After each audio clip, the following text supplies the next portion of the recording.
Thank you for watching or listening to this free podcast of the Young Turks. We want to make sure that you get some portion of the show every day, but if you want the full show, which is actually 5 segments, come become a member and support independent media as well. tytnetwork.com/join. Meanwhile, enjoy the free podcast. All right, welcome to the Young Turks. Cenk and Anna with you guys today, and we do have congressional hearings. They are bananas. We're going to get them to them a little bit later in the program, and of course we've got a great Rebel headquarters for you later in the day, where I'll be interviewing someone who has retired $120 million worth of medical debt for Americans. He's just like, oh, you got medical debt? Here, gone. Wow. Okay, so that's an amazing story. And what will be the emergency plans for if Donald Trump fires Robert Mueller? There's actually a progressive group that has that all planned out. That's on Rebel headquarters tonight, and then a wonderful post game for you guys tomorrow.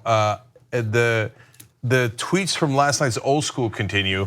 I'm having a fight with Kurt Schilling online, and randomly there's hashtag FU Shekels tweets in there based on last night's old school, which is hilarious.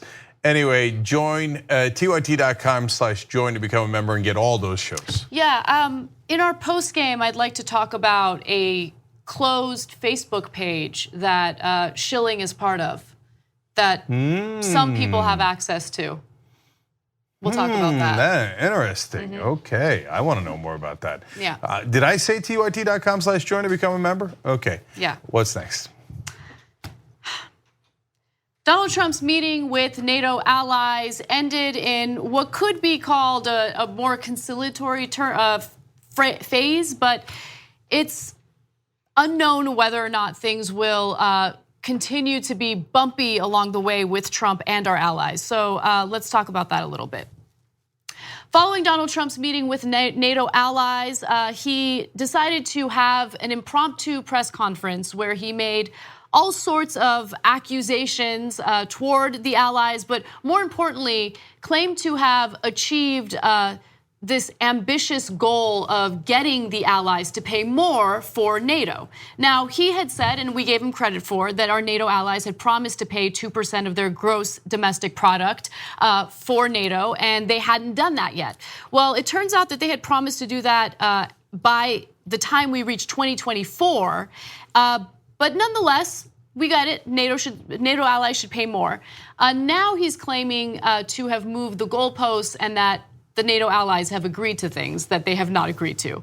So in this impromptu news conference, Trump declared that it was unnecessary for the US to withdraw from the North Atlantic Treaty Organization after telling allied leaders that morning that if they didn't immediately meet the 2% goal, I'll do my own thing. Okay. Okay, I mean, I know broken record, but it's true. He's like a kid who says, oh yeah, then I'll take my ball and go home. And then you guys won't be able to play. I'll do my own thing. Look, I know he's careless with words to say the least, but it's not your own thing. It's the United States. It's about our national security, and telling all our allies you'll take your ball and go home is not productive.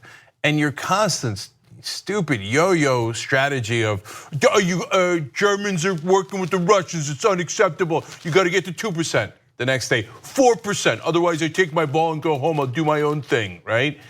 Oh, okay, it was fantastic. It was a tremendous meeting. He talks about how it was a tremendous meeting. Yeah, he said, and they had great success. It was a little tough for a little while, but you can ask anybody in that meeting.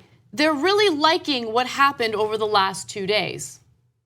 No, this is a standard. No, they're not. This is a standard tactic that you see from Trump. I mean, he'll slap on random, ridiculous tariffs on our allies and then turn around and say that the allies love it. He just puts words in people's mouths. And by the way, to some extent, it works. I mean, he is incredibly good at manipulating the conversation and convincing people that what he's doing is effective, that he's tough, and that while he's punching people in the face, while he's punching his friends in the face, they're loving every minute of it. No one's ever seen people love getting punched in the face like this before. Not as much as when I punch people in the face. It's tremendous. I do the best punches. I mean, it's laughable. Anyway, again, this was an impromptu press conference. But I got to look, two things about that. One, on your point about how it works, Democrats take note. It turns out making your own case, even if it's a preposterous one riddled with lies, one that makes no logical sense at all, it still works because at least somebody's making a case. Democrats are like, no, I got it. Oh my God, we're scared about the Republicans in these 5 Democratic seats that are up for re-election that are in red states. We're so scared. Maybe those senators should vote for Kavanaugh and make the Republican case for them. No, make your own case, and it might actually work. And by the way, you have the advantage of being right on most of these issues. And more importantly, having the American people agree with you on almost all the issues. Meanwhile, this buffoon goes out and goes, oh, we had a tremendous meeting. Ask anyone involved. They did ask people involved. They didn't think it was tremendous. They thought it was borderline disastrous, right? Yeah. But he says it, and 40% of the country goes, oh, but it must have been a tremendous meeting. So just to give you a little bit more of that messaging, here he is during that impromptu press conference talking about how these meetings went and what he allegedly accomplished. And tremendous progress has been made. Everyone's agreed to substantially up their commitment. They're going to up it at levels that they've never thought of before. Prior to last year, where I attended my first meeting, it was going down. The amount of money being spent by countries was going down and down very substantially. And now it's going up very substantially, and commitments were made. Only 5 of 29 countries were making their commitment, and that's now changed. The commitment was at 2%. Ultimately, that'll be going up quite a bit higher than that. Okay. Nobody agreed to have it go up higher than 2%. No one agreed, and I'll give you statements from Macron and other leaders that said, no, we agreed during the Obama administration to increase the spending to 2% by 2024. We plan on doing that. We will continue doing that. And by the way, Trump keeps talking about how I'm the tough guy. I'm the one who convinced our allies to agree to spend more. No. And if you don't believe me, you don't have to believe me. You can watch it for yourself. Here is Obama urging NATO allies to spend more to fund NATO. And as your ally and as your friend, let me say that we'll be more secure when every NATO member, including Canada, contributes its full share to our common security. Oh. The problem is he didn't say it in a stupid way, so it wasn't entertaining. It was just dull when he asked for the 2%. So when Trump comes in and goes, what the Germans are doing is very unfair, trying to do an energy deal with Russia like I was trying to do a little bit ago, very unfair. Then people pay attention and oh my God, maybe there's gonna be a 2x4, etc. What was incredible about Trump's press conference was that he kept looking down at his notes. Which indicates that he prepared somewhat for that press conference, and he still sounded like an idiot. Yeah, well, that's not surprising. I guess, but I mean, wow. Yeah. Can I note the irony or the interesting situation that we have found ourselves in, where the Americans and the rest of the world, to some degree, are asking the Germans to spend more on their military? I'm just saying, be careful what you wish for. You just might get it.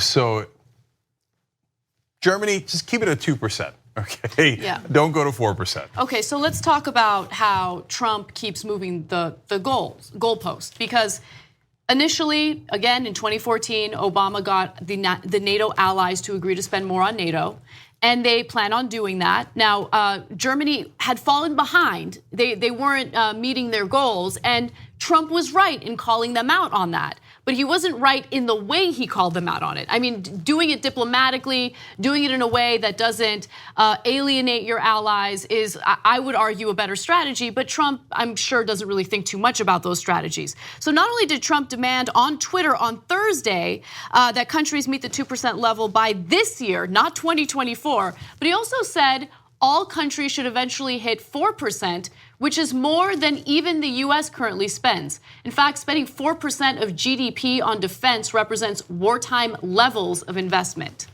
Now, who would that spending go to? Oh, right, defense contractors. So, and who do they donate to? Oh, right, the Republican Party. So, well, what a nice break that the defense contractors would get incredibly rich off of this.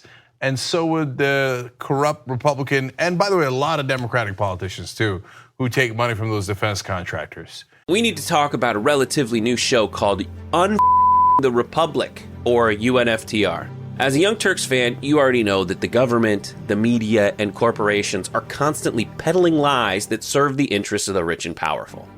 But now there's a podcast dedicated to unraveling those lies, debunking the conventional wisdom. In each episode of On the Republic, or UNFTR, the host delves into a different historical episode or topic that's generally misunderstood or purposely obfuscated by the so-called powers that be, featuring in-depth research, razor-sharp commentary, and just the right amount of vulgarity.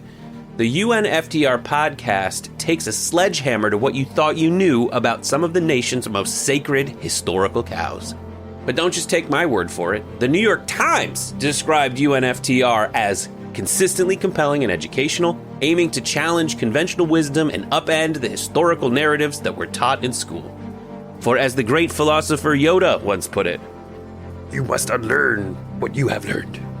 And that's true whether you're in Jedi training or you're uprooting and exposing all the propaganda and disinformation you've been fed over the course of your lifetime. So search for UNFTR in your podcast app today and get ready to get informed, angered, and entertained all at the same time.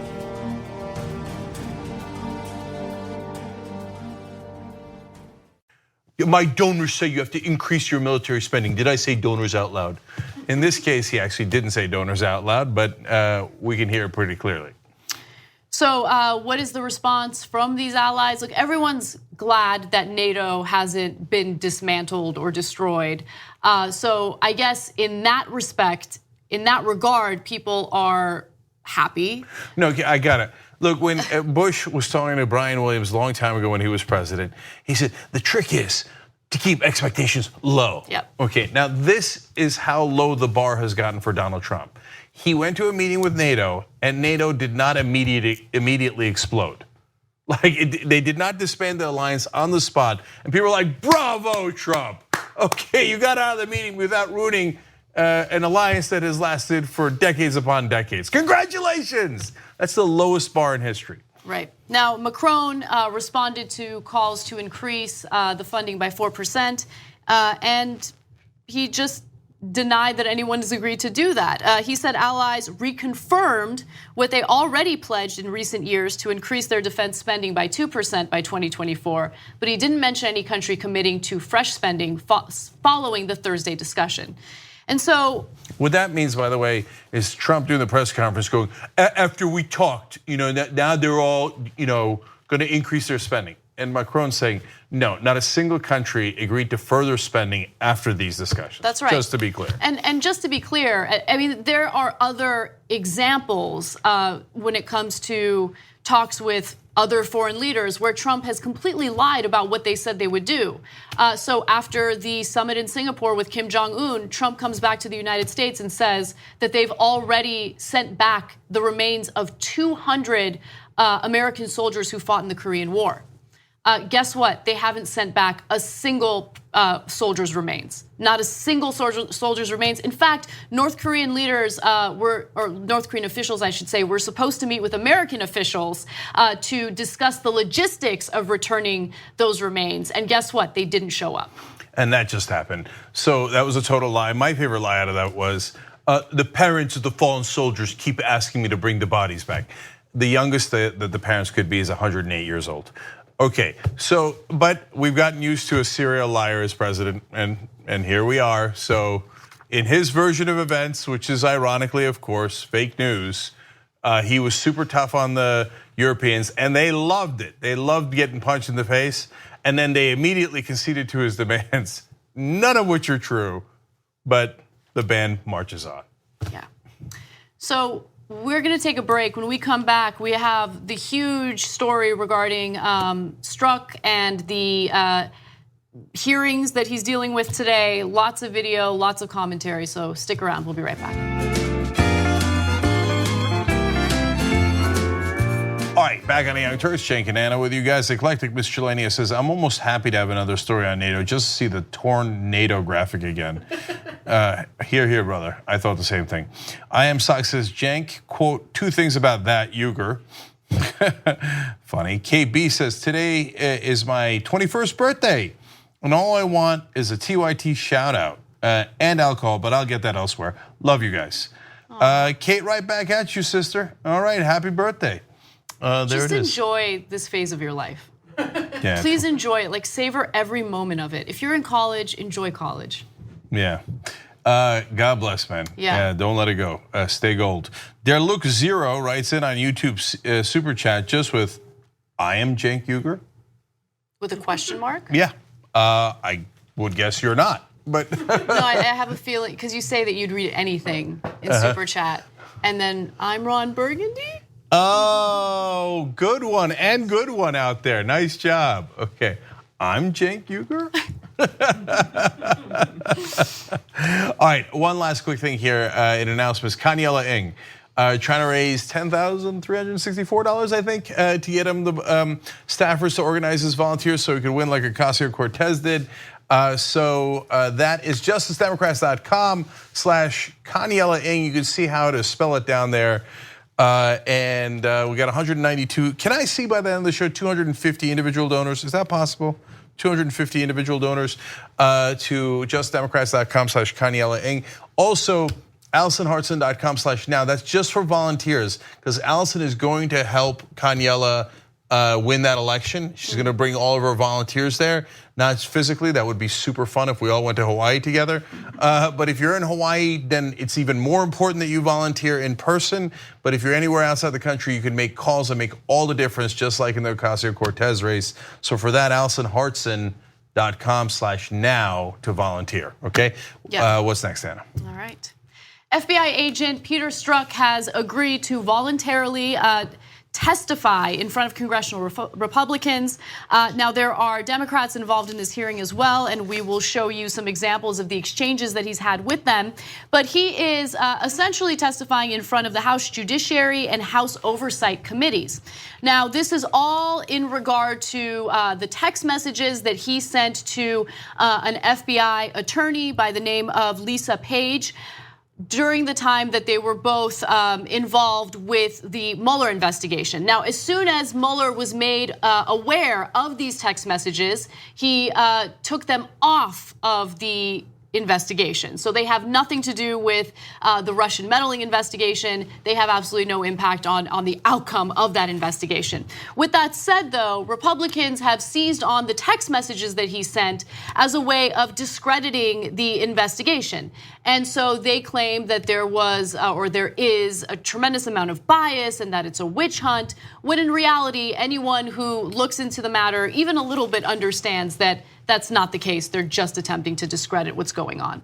Yeah, so my favorite point that he made, and we'll show you all super fun videos in a sec, is he said, look, if I wanted to make sure that Trump didn't win, and we had a conspiracy about that, I was one of the very few people in the country that knew that we were investigating Trump's involvement with Russia, or potential involvement with Russia, right?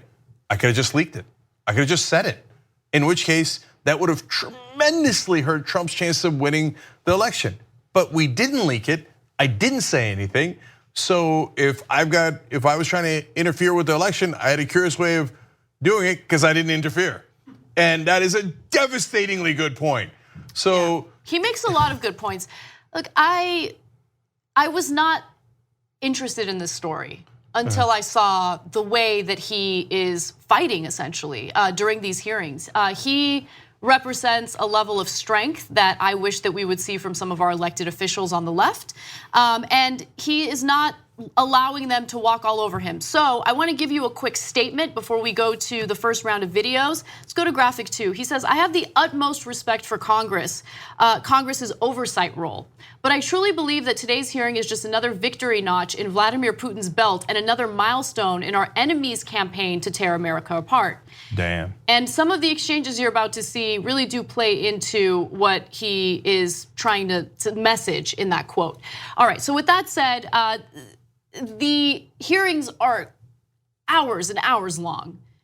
But I want to show you what I thought was the most interesting. So here is an exchange between Strzok and Darrell Issa. Let's take a look at the first video. You have one sheet of paper that was presented to you a few minutes ago, and I'm going to just go to a date and then ask you to read your own words. March 4th, 2016. You want me to read this? Yes, please. Yes, sir. OMG, he's an idiot. May 4th, 2016. Now the pressure really starts to finish MYE. July 19th, 2016. Hi, how was Trump other than a douche? Melania? July 21st, 2016. Trump is a disaster. I have no idea how destabilizing his presidency would be. Yeah. Okay, thank you. Thank you for letting him read that. That was awesome that that's in the congressional record now. So he didn't think that Trump was smart.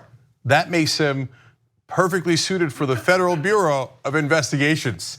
Okay, if you investigated Trump's intelligence, you would conclude that he's not very bright. I would love to conduct a polygraph test on Trump's current advisors and aides and ask them, do you think Trump is a smart person? Or the Republican congressman asking those questions. Remember that Red State, which is a right-wing blog, did an interview off the record with a Republican congressman who said, we all think he's a total idiot.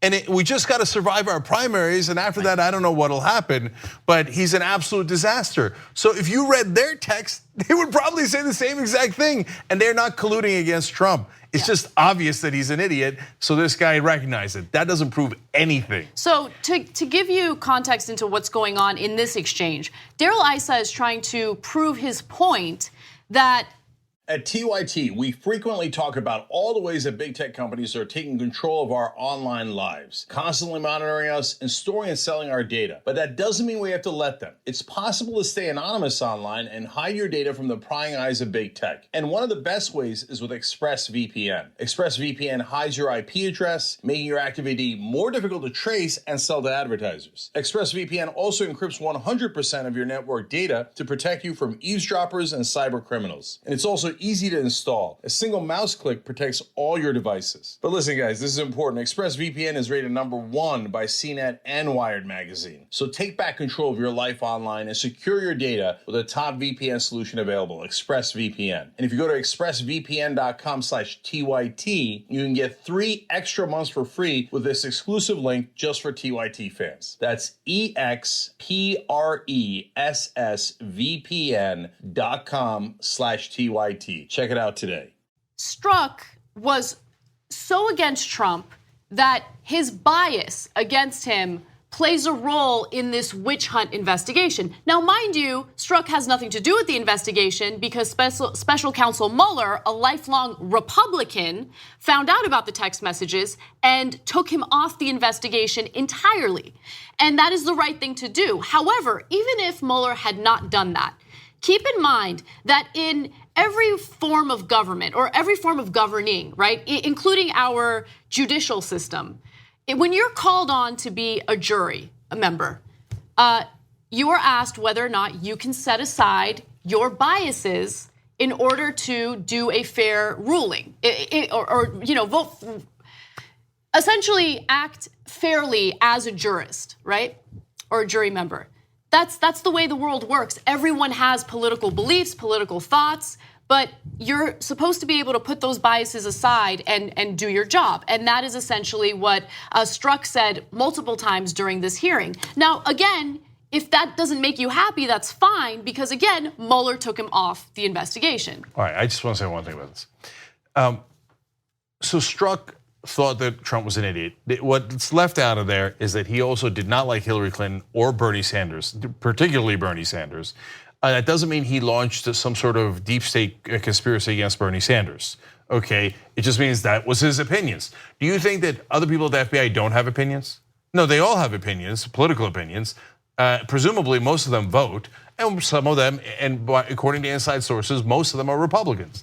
So does that mean they can never investigate any Democrats? No, you put hopefully, if you're doing it right and you're a professional, you put those political opinions aside when you do these investigations. And yes, some of them voted for Hillary Clinton.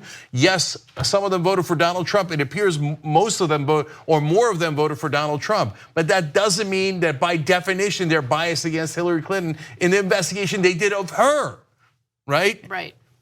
All right, so let's see more from Darrell Issa and Peter Strzok.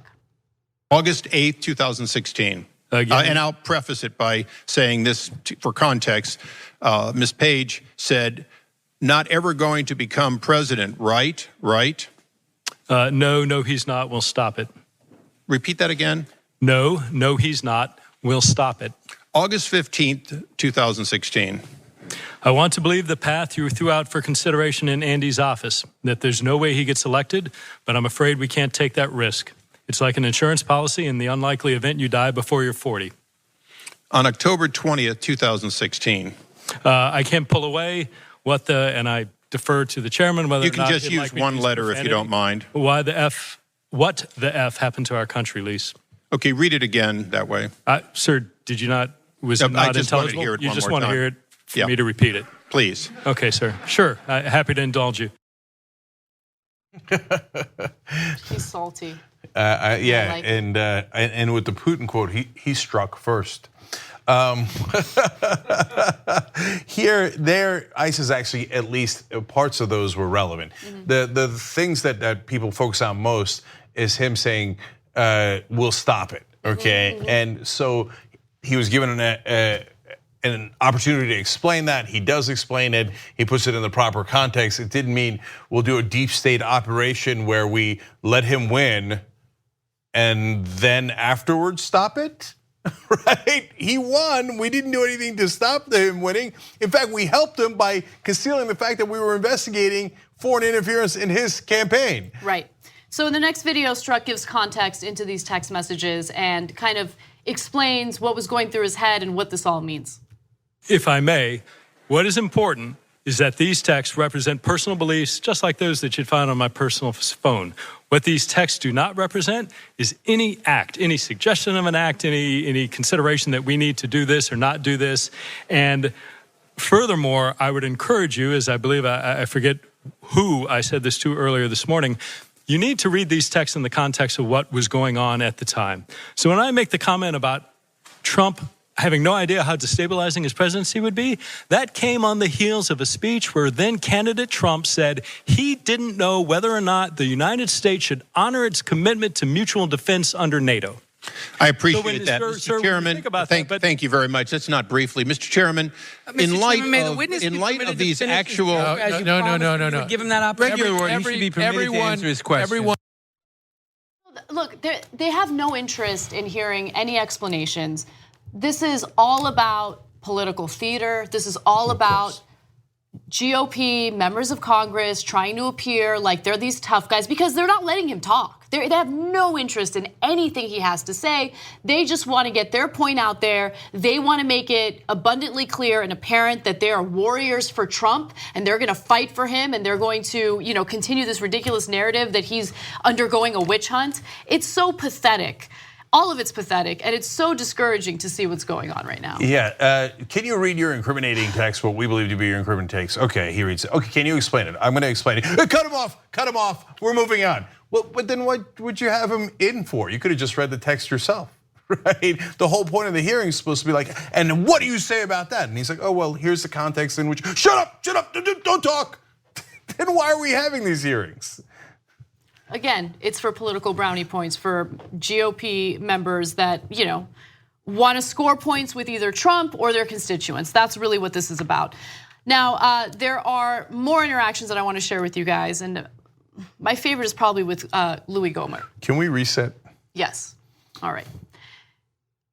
During FBI agent Peter Strzok's testimony and also GOP hearings, he had an interaction with Louis Gohmert that I found interesting. And so Gohmert really wants to hit Strzok hard because he believes that Strzok has enough of a bias to play a role in this alleged witch hunt of an investigation into Trump and possible ties to Russian meddling.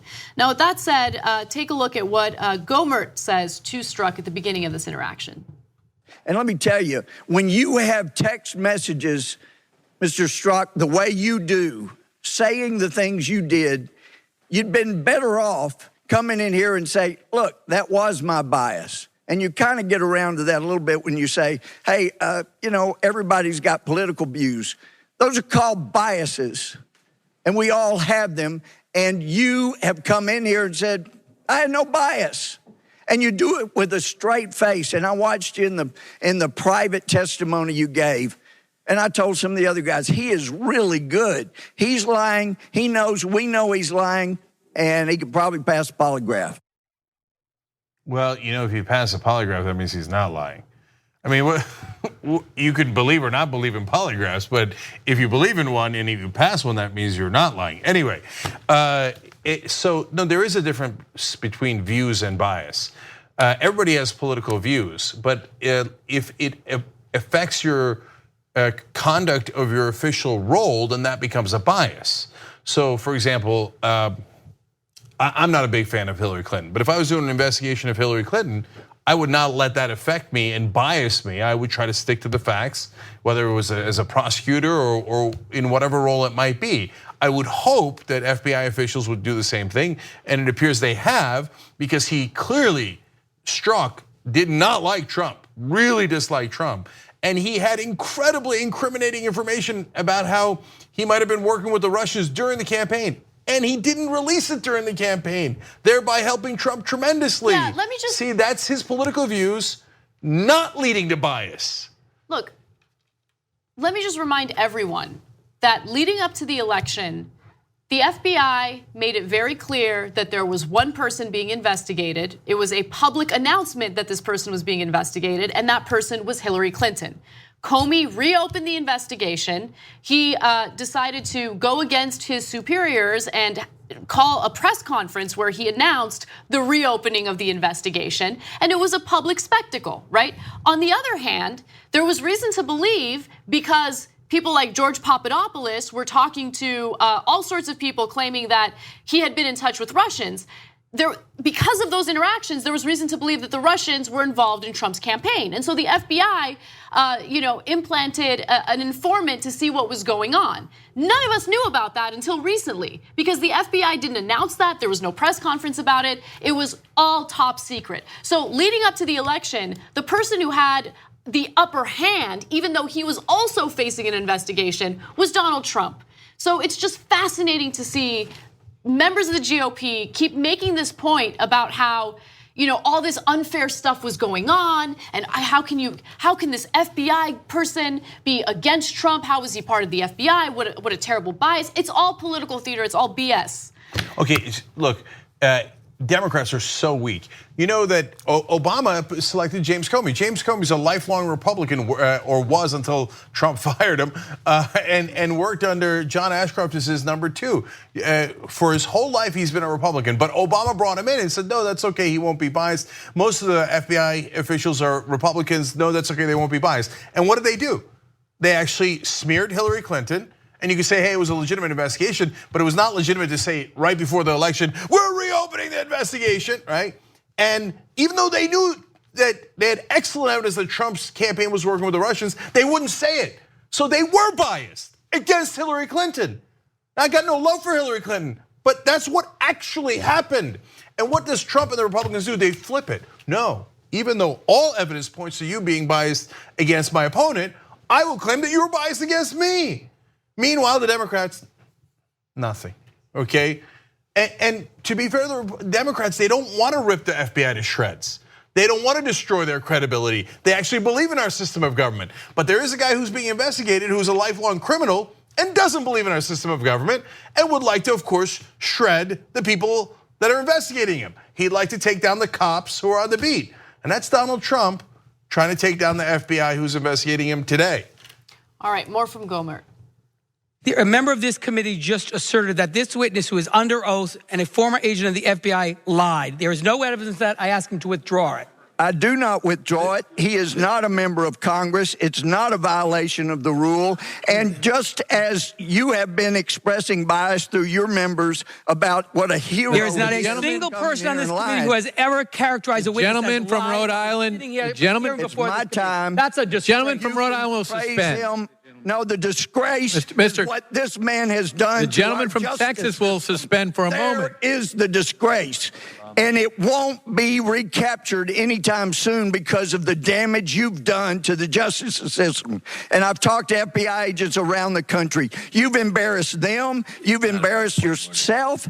And I can't help but wonder when I see you looking there with a little smirk, how many times did you look so innocent into your wife's eye and lie to her about Lisa? Mr. Chairman, this is outrageous. Credibility of a witness Shame is on always you, an Mr. issue. Mr. Chairman, please, there's Have you Mr. Chairman, this is intolerable harassment of the witness. What's wrong with that? You need your medication. These are the people that make decisions for us. So Strzok was having an affair with Lisa Page, the other FBI agent, and they were exchanging these texts. That's where these texts come from. And so Gomer brought his affair into it and talked about how he lied to his wife. But to be fair to Gomer, he has been livid about the dozens of affairs that Donald Trump has had, including paying off Stormy Daniels, a porn star, very recently, and doing campaign finance violations while having unprotected sex with an adult film star, and also the one with Karen McDougal and possibly Sarah Bouchard and the abortion that she got. But Gomer was out, I'm just getting in now. There's no IFB, but still, no, Gomer's never been outraged by any of that, never cared. Bravo, Trump, way to cheat on your wife, way to lie to her, way to lie to everyone else, way to lie to the whole country. But now that I got a guy who sent a couple of texts that I don't like, I am shocked and chagrined that you have political opinion. They all have political opinions. The question is, does it affect their work? Let's see more. Well, then why wouldn't you wait until the investigation was over before you have her the nominee and winning a general election against an opponent that hadn't even been named yet? 100 million to 0, Agent Strzok? That's how bad she should win? Mr. Gowdy, those personal expressions of my observing the political process of the presidential primaries had no bearing on my actions of any investigation, to include the investigation of Secretary Clinton. You couldn't think of or anybody else.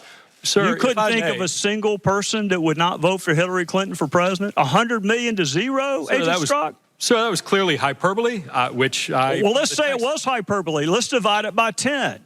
How about we say it was hyperbolic and divide it by 10? 100 million divided by 10, I'm pretty sure is 10 million. 0 divided by 10 is still 0. You couldn't think of a single solitary person that was going to vote for her for president before you interviewed her and while you were supposed to be investigating her. Congressman, clearly that's not the truth. Clearly I could envision millions of Americans who are likely and did vote for then candidate. Well, you wrote it. My point, sir. Did you write it? Did you write that? I did write that, sir. Okay. Were you under duress? Political expression engaging in hyperbole. Look at how disingenuous that is. Does anyone really believe that Strzok thought literally it'll be 100 million to 0? No, I think it was literal. What, did you write it? Did you write it? Did you write it? Yeah, he wrote it as a joke. Come on. If you're a Republican or a right winger, you think that he meant that it'll literally be 100 million to 0? Why is Gowdy wasting time on this? And Gowdy's supposed to be one of the ones that are like, sometimes tweak Trump, and then people get all mad. No, when it comes to the cameras are on, they're all trying to desperately give their bananas to Trump. Oh, Mr. Trump, I helped you. Do you like me now? Gowdy did how many investigations of Obama? And how many investigations of Hillary Clinton when the Republicans were in charge of Congress and Obama was president? And in all of them, oops, turns out there's nothing that they did wrong, but I'll launch another one. I think they did 9 in Benghazi. Every single one concluded, even led by Republicans, that there was no law breaking, nothing wrong, etc. But let's do another one because I want to be on camera and I want my base to know I'm as stupid as they are. 100 million to 0, you wrote it, I am outraged. Do you have any idea how many Republican members of Congress have personally invested hundreds of thousands of their own dollars into private prison companies and then turn around and support laws that criminalize nonviolent behavior of Americans throughout the country. So they can be arrested, prosecuted, and imprisoned in these private prisons so they can make some money. I would argue that that type of conflict of interest is more of a bias that really influences the decision making that they do while they're supposed to be representing the American people. There's no hearings on that.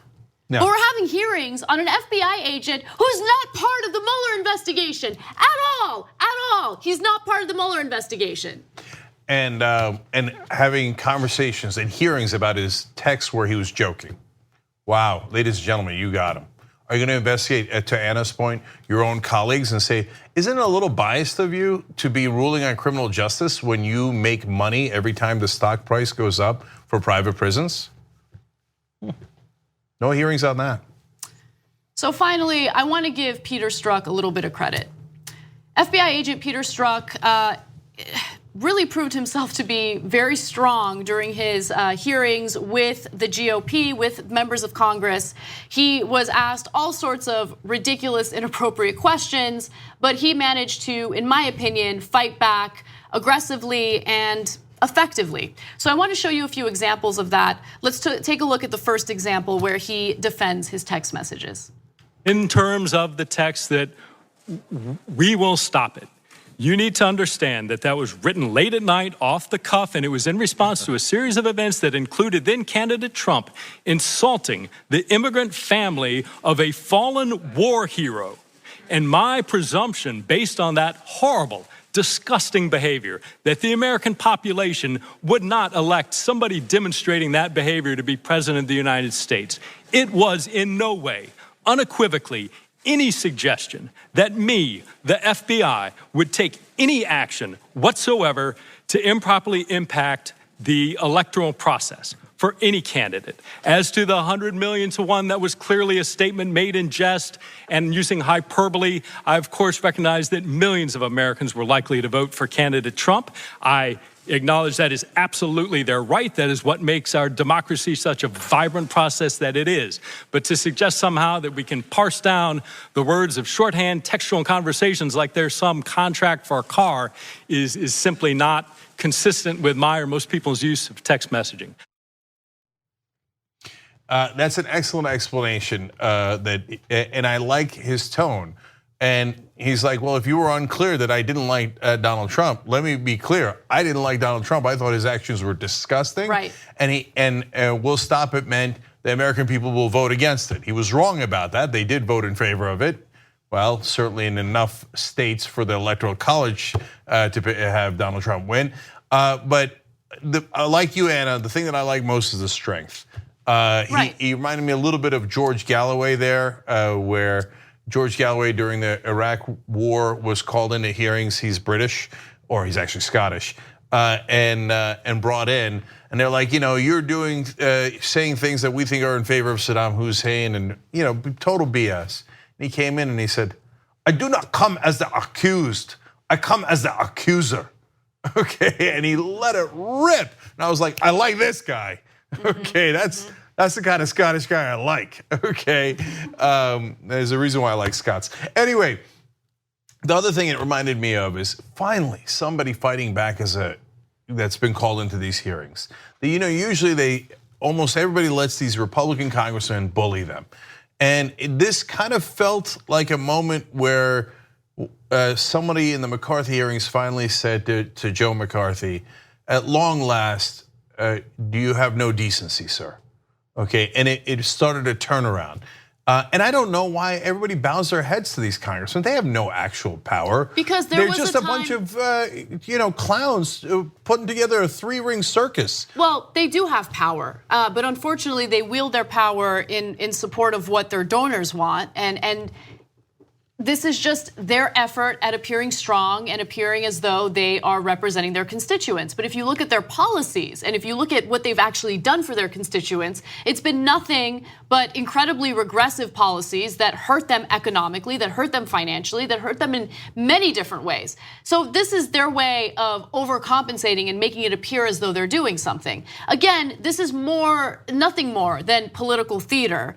And what I like is, yes, Strzok is fighting back. And the reason why other people haven't fought back in a similar fashion is because I think people have been late to catch on to the fact that politics has fundamentally changed. These members of Congress are not these respectable, buttoned up, professional people anymore. They're just not. And Trump running the type of campaign that he did, and Trump conducting himself the way he does publicly on a daily basis has led to the circus that we see in Congress, now in our judicial system. It's all over the place in the way that we interact with one another, the type of rhetoric we use. And I like the fact that Strzok finally realized these are not people who are interested in having a legitimate discussion and they have no interest in asking me legitimate questions. They just want to attack me and they have no interest in what I have to say. Well, let me give it to them. And I like that, even though I'm sure we don't agree politically. I'm glad that he struck back. Yeah, me too. I'm here all week. All right, I've had enough of this. All right, we had enough, folks. We're calling it. We're done with the Strzok hearings. When we come back, man, there's something weird going on with the Kavanaugh investigations, like background checks, etc. We'll talk about that. And Congress does have some power, as Anna pointed out. They actually just blocked a bill that would have helped the American workers. Of course they did. We'll tell you all about it. You're right in the middle of this podcast. We got another great segment coming up for you. If you'd like the full show, which is actually 5 segments, go to tytnetwork.com/join. You become a member, you support the show, you support independent media, and you get the whole 2-hour show ad-free every day. Let's go do it now.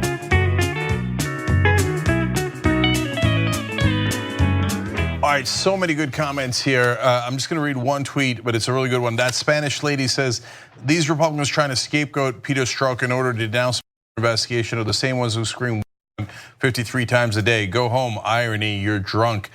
Think about that for a second. You wanna see what a witch hunt looks like? It's these hearings, right? So Spanish lady, excellent point. I gotta give you a t-shirt. There's new rules on how to get a t-shirt, okay? Here we go. You have to email orders@tytnetwork.com with a link to your tweet, your size preference, and your address, and we'll send you the TYT t-shirt. If you go through all that, Spanish lady, you'll get one, because that was an excellent point. It's orders@tytnetwork.com. Okay, if you're not her, don't do that. We'll figure out who you are and come to get you.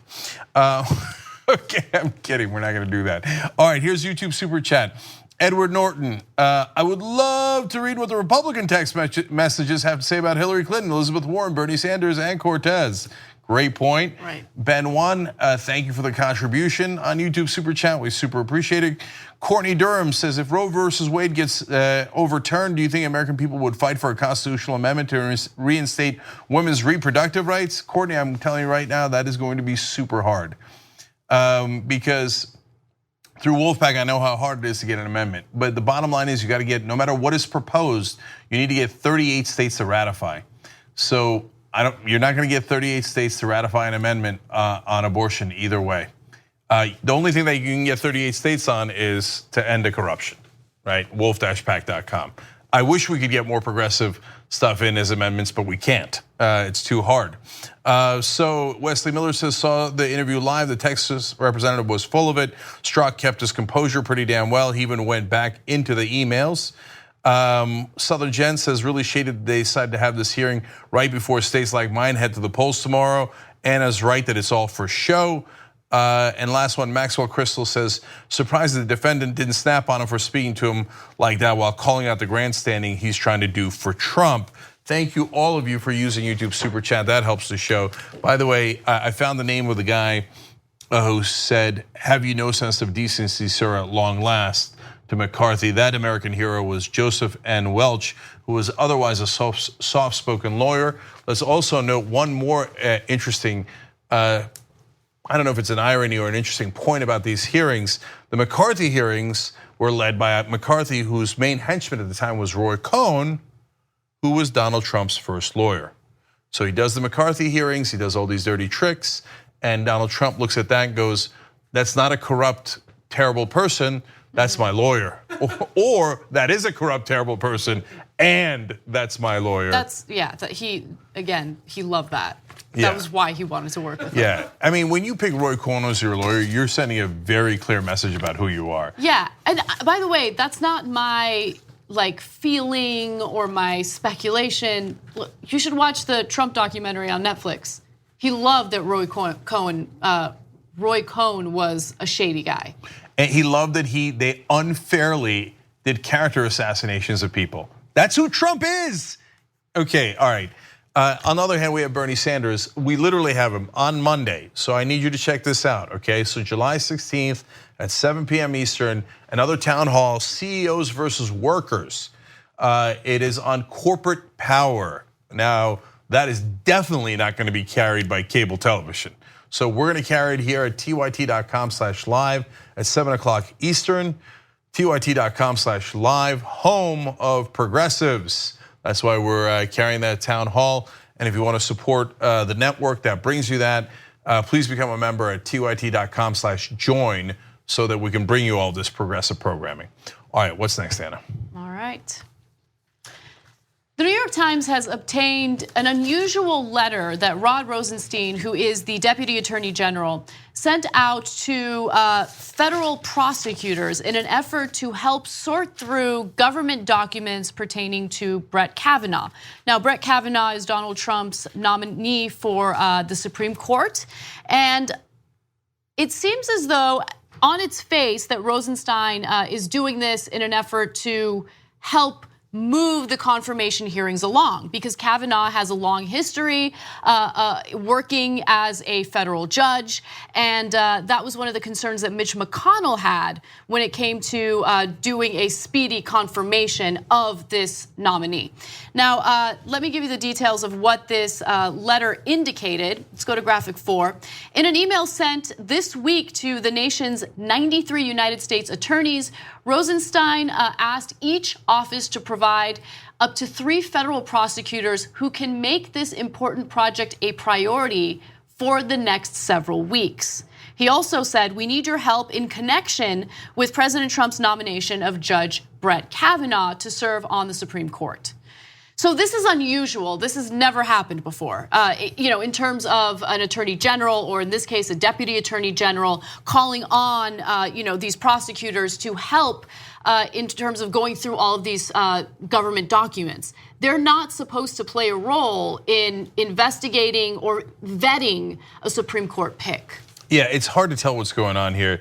The Justice Department's Office of Legal Policy is supposed to get the information that the senators can use to vet the pick, and they've done that for Merrick Garland and many other people that have been appointed. In fact, all of them. And for Garland, they had 2,000 documents they went through. This is all normal stuff. In this case, for some reason, Rosenstein is asking criminal prosecutors in the U.S. Attorney's Office, 3 in each one, which is also a huge number, because there's 93 United States attorneys all across the country. You times that by 3, even Gowdy can do that math, it's a lot. And so they're gonna bring them in. Now, there's a lot of material to go through, but it's just a little out of order. But don't get us wrong. Rosenstein, in this case, I know Trump has attacked him in the past, even though he's his own deputy attorney general. But it's not like he's asking these guys to come in and prosecute Kavanaugh or to look for dirt. He's actually asking them to help the executive branch move this along quicker. Yes, so okay. in this effort, he's actually helping Trump. At least that's what it appears on its face, right? By the way, a former FBI agent and federal prosecutor has chimed in on this, Christopher Hunter, and he thinks that this is outrageous. Here's his quote: "It's flat out wrong to have career federal prosecutors engaged in a political process like the vetting of a Supreme Court nominee. It takes them away from the mission they're supposed to be fulfilling, which is effective criminal justice enforcement." So think about that for a second. Trump's always talking about being law and order, tough guy, et cetera, although when Law and Order investigates him, he doesn't like it as much. But he's taking all these prosecutors away from their mission of keeping us safe, prosecuting things like MS-13. He's like, don't do that. Instead, help me move this political process along quicker. Now, I don't know what they'll find, so that's an interesting question. And that weird story yesterday about how much he was in credit card debt, et cetera. I don't know if there's something behind that or it's benign. We're not sure. That's why you do investigations, right? And background stuff, as you would with any Supreme Court nominee. But I do know in the most benign scenario why they're doing this for political reasons, which is the elections are coming up. And so they got to move quick. And if something goes wrong, they might not be able to get Kavanaugh into place before the elections. And the Democrats might pick up enough seats to be able to block the confirmation. So that's why they're like, who cares about MS-13? Who cares about real crime? Who cares about terrorism? No, pull him off those jobs. Help Donald Trump get this guy vetted quickly and confirmed quickly for political reasons. That's what appears to be happening. And so we'll see how it plays out. All right, let's move on to other news. It appears that lawmakers on a local level in Washington, D.C., and also federal lawmakers are doing what they can to block a measure that would essentially increase the wages of restaurant workers from below minimum wage to $15 an hour.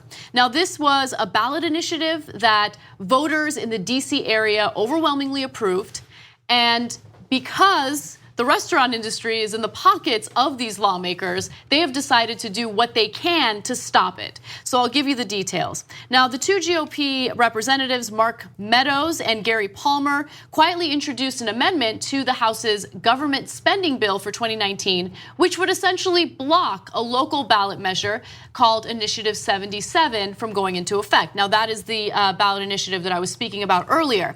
Now, to give you more details on what that ballot initiative would do, and now that it's approved, was supposed to do, voters in the nation's capital approved the initiative to require DC businesses to pay restaurant servers and other tipped workers the full minimum wage.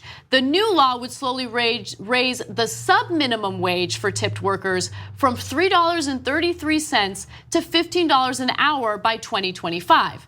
Now, the sub-minimum wage is something that has been banned in 7 states in the US, and it essentially says that, in the states where it's still legal, the employers in these restaurants do not have to pay the waiters, waitresses, bartenders the standard federal minimum wage. They can pay them a lot less as long as their tips make up for the difference. And so essentially the customers end up subsidizing the salaries or the wages for these workers.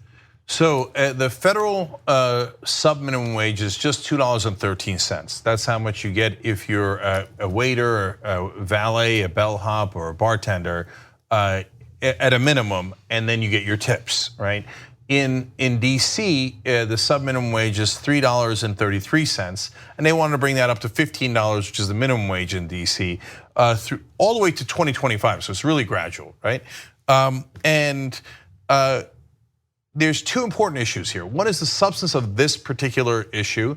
And Anna pointed out that there's 7 states who have banned the sub-minimum wage, which means that, yes, the bartenders and the waiters and waitresses, et cetera, make $15 and then they get tips on top. And in some states, it hasn't affected the tips at all. They still have very high tipping in those 7 states. In some states, the tipping is actually a little bit lower. California and Oregon, actually, I was surprised to find out, is lower. Alaska is one of the highest in the country, even though they've also brought up their minimum wage for the waiters, right? So, but the restaurant owners are saying, oh my God, we're all gonna go out of business, et cetera. But how come none of you went out of business in California or Alaska or any of the other states that banned the sub-minimum wage, just like Washington did? California is the equivalent of 5th or 6th largest country in the world if it was its own country. So if there was some sort of disaster in California because they're paying waiters $15 or whatever the minimum wage is in their local area, we'd know, and it didn't happen. In fact, it's not a matter of whether we'd know or not. They've already studied it, and the studies show that it had no effect. These companies did not go bankrupt. So why do they care so much? Well, if they pay their workers $2 and you tip them, they get to minimum wage. And to be fair to the restaurant guys and the law, if they don't get to minimum wage, then after tips, then they have to at least get their employees to whatever the minimum wage is in that jurisdiction. So if they did, so they have to put it on top. But a lot of them do get past the minimum wage, and that's their whole salary. And that way, hey, I just had the diners pay for the salaries of the waiters and waitresses. If you have minimum wage, then the restaurant owner has to pay the actual salary, and then you guys tip the waiters and waitresses. And meanwhile, the owner's thinking, I want that money. I wanted that money to go to his wages so I wouldn't have to pay it. And make the customers pay it. Make the customers pay it. And like, as is the case with so many companies and corporations throughout the country that refuse to pay a living wage to their workers, and then we, the taxpayers, end up subsidizing those corporations in the form of government programs to take care of their employees who they refuse to pay a living wage to. That's what happened with Walmart. That's what's happened with major corporations throughout the country. But look, that's a big issue that's reoccurring. We talk about it on the show all the time on a regular basis. But the second part of this that enrages me is, what's the point of having a ballot initiative where the voters overwhelmingly support the initiative if the lawmakers are gonna block it? What's the point? Then obviously you don't believe in democracy. You just don't. It's actually even a little worse than that. Anna's absolutely right. The second point is even more important. So I'll tell you why it's worse. Because if you pass conservative ballot measures, they go into effect right away. Now, if you pass progressive ballot measures, or ones that are against corruption, or ones that are against corporations, the lawmakers come in and go, sorry, nope, I'm gonna block all of those. I'm only gonna let the conservative ones pass. Well, that's not a democracy, and then why are we having these ballot measures? I mean, you already corrupted Congress, you already corrupted the Supreme Court. Now you're saying, I'm gonna corrupt the ballot measure process by only counting the conservative ones. We do not have a democratic system in the United States. We don't, and we haven't for a long time. We just don't, we don't. I mean, this is just another example of it. Doesn't matter if you go out there and vote for these ballot initiatives and overwhelmingly approve it, because you'll have lawmakers on a federal level, and you'll even have local lawmakers, local politicians step in and block it if they're in favor or if they're in the pockets of these corporations and restaurant owners. Okay, so let's give you examples of some local politicians. Seven of the city's 13 council members introduced a bill Tuesday to repeal it. No, you don't get to do that, man. They do, though. This has already happened in Maine. So right now we're talking about Washington, D.C. But the exact same thing happened in Maine. And I have no doubt that they will succeed in doing this in DC. So in Maine, they passed a ballot measure with this same exact proposal, and the legislators came in, they're like, yeah, that's like your opinion, man.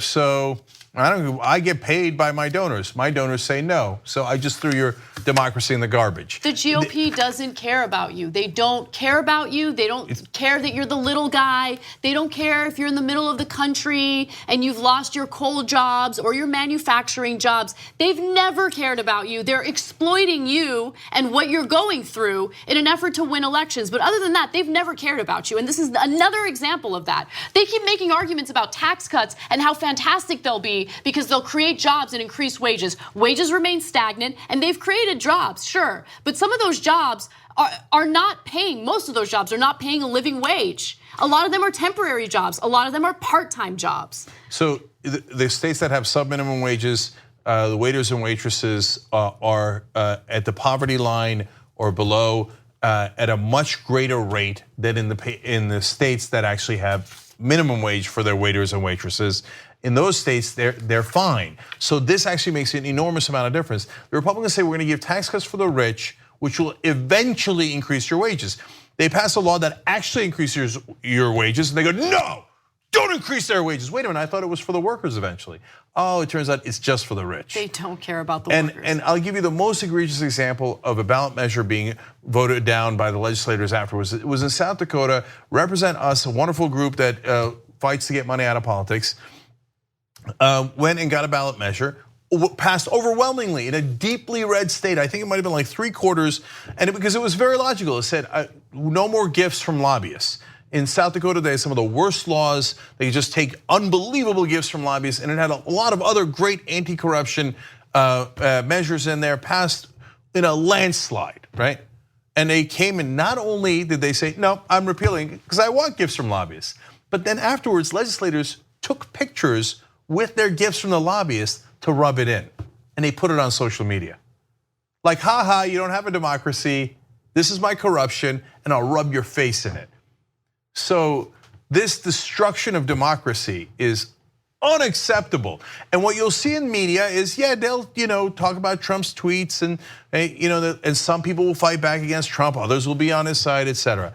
But these issues that actually affect your lives, well, he says this, she says, if they even cover it, and if they do cover it, it's a lot of, well, a little bit of this and a little bit of that. No, it's not. No, corporate power, it has bought off our government, and it's keeping your wages low so it can maximize profit.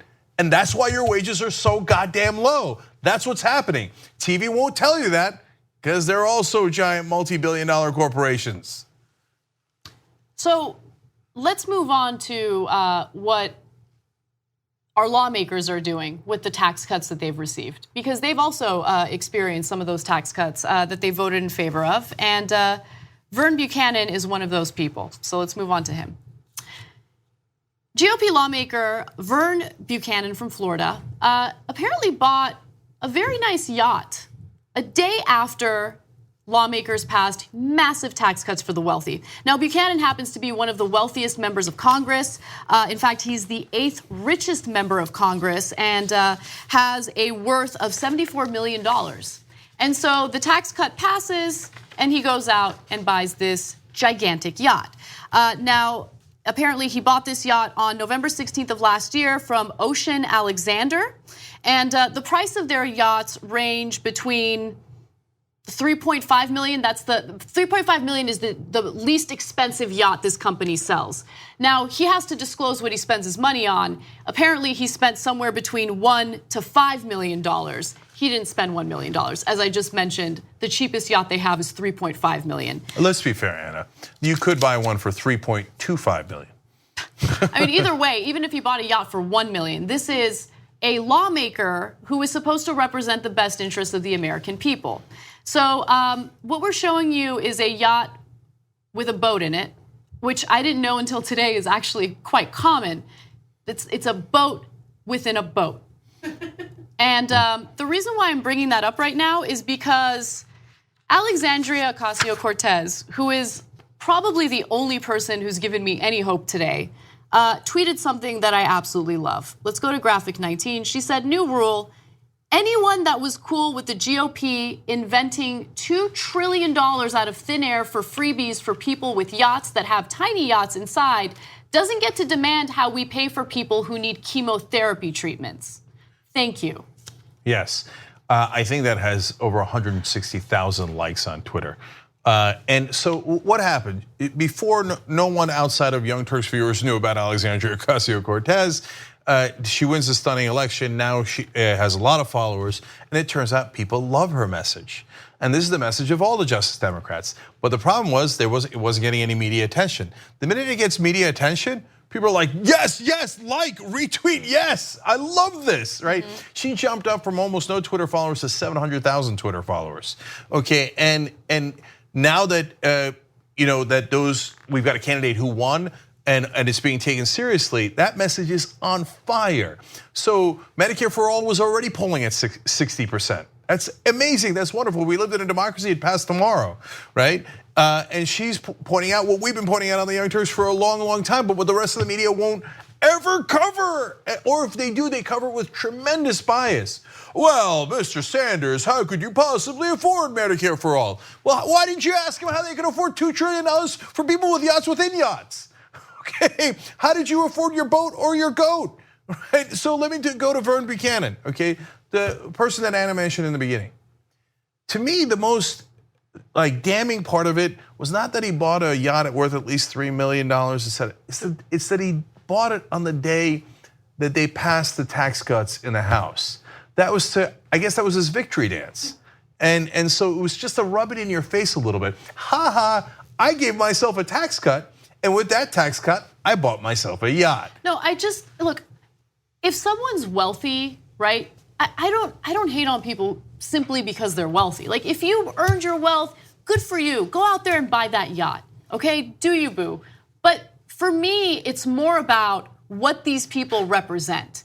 This lie that the tax cuts actually help the economy, that the people who are on the receiving end of these tax cuts take it and stimulate the economy. They create the jobs, they take care of the American people, they reinvest in America. But they do the exact opposite. And that's what someone like Buchanan does. He celebrates, you're right, Cenk, this travesty of legislation by going out there and buying a $3.5 million minimum yacht.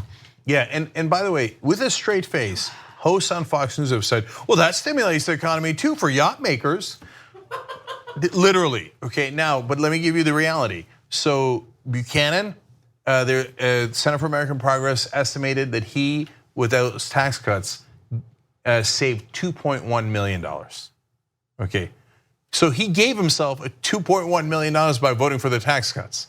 Now, if you took that same 2.1 or the 3.25 or whatever he spent on the yacht, and you gave it to the average American in tax cuts for them, or in the form of jobs, if we created a project for infrastructure across the country in so many different ways, right? Earned income tax credit, that's for the working poor, they're working, so that's a great way of doing it. What would they spend it on? They'd spend it on food, they'd spend it on rent, they'd spend it on clothes, they'd spend it on books.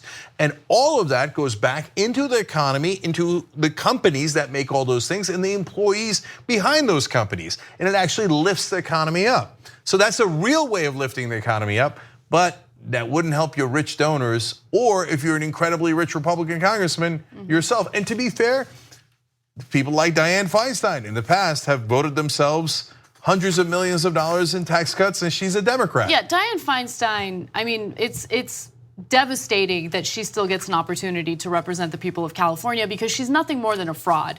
I mean, she has pushed for and succeeded in passing sweetheart deals for herself and her husband to the detriment of people living in California who are having affordable housing ripped away from them. Dianne Feinstein is a pathetic excuse for a representative because she has done nothing more than represent herself, corporate interests, and her husband's business, and that's it.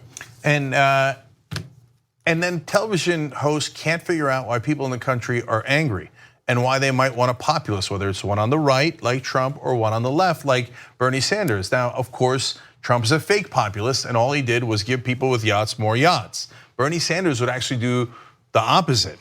And that's why they're even more scared of people like Bernie Sanders and Alexandria Ocasio-Cortez. And sad day for them, now people know. And once people hear that message, they love the idea that maybe a representative representing them instead of the rich is possible. And it is if they're Justice Democrats or others who don't take corporate PAC money. All of a sudden, voila, they wind up representing you instead of their donors. Yeah, we got to take a quick break. We'll be right back. Thanks for watching or listening to this free version of the Young Turks podcast.